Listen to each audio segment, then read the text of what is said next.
এখন বাজছে ওই 4:30 মতো। আমি আর মা হঠাৎ করে ঠিক করলাম যে জুতো কিনতে যাব। আমার জুতো আছে কিন্তু সেগুলো পরে হাঁটতে পারছি না, কারণ সেগুলো মানে দেখছি কদিন ধরে লুজ হয়ে গেছে, হাঁটতে খুব অসুবিধা হচ্ছে। তাই ভাবলাম যে না, আজকেই যাই, গিয়ে জুতোটা কিনে আনি। এই কানেরগুলো হচ্ছে মায়ের কানের। আমার কানের খুলেছিলাম, আমার কানের পরতে অনেক সময় লাগে, সেই জন্য মায়ের কানেরগুলি আপাতত আমি পরে নিচ্ছি। মা এগুলো ডেলি ইউজ করে, তো চেপে নে। এই যে মা পড়াচ্ছিল, মা পড়াচ্ছিল কানেরগুলো, এগুলোই এখন পরে নিলাম। ফাঁকা কানে বেরোবো, কেমন একটা লাগছে, তো এটা পরে নিয়েছি।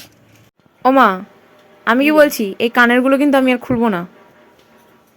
না, আমার কানে আমাকে দিবি না, আমি এগুলোই পরবো, আমি দেবো না। তোগুলো না, আমি যখন একবার পরে নিয়েছি আমি আর খুলছি না। আমার মা কি ভাবছে, এই কানেরগুলো পরলে নাকি আমি ফেলে দেবো, মানে হারিয়ে যাবে আর কি, সেই জন্য ভয় পাচ্ছে। এই যে আমার এই জুতো এমনি ঠিকই আছে, কিন্তু প্রবলেম যেটা হয়েছে, এই যে জুতোটা ঢিলে হয়ে গেছে, হাঁটতে খুব অসুবিধা হচ্ছে।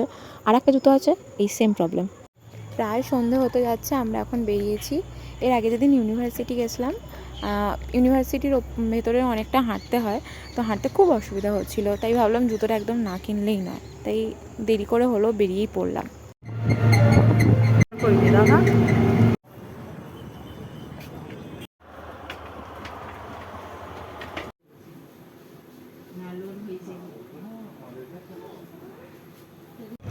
আসার সময় টোটোতে এসেছি, কিন্তু যাওয়ার সময় দেখছি বাসটা দাঁড়িয়েছিল, সঙ্গে সঙ্গে বাস পেয়ে গেলাম, তাই বাসে উঠে পড়েছি। আমাদের এখানে বেশ ভালোই ঠান্ডা পড়ে গেছে, আর আমাদের ফিরতে যেহেতু সন্ধে হয়ে গেছে, তাই আমার আরও বেশি ঠান্ডা লাগছে, তাই স্টোলটা মাথায় জড়িয়ে নিয়েছি।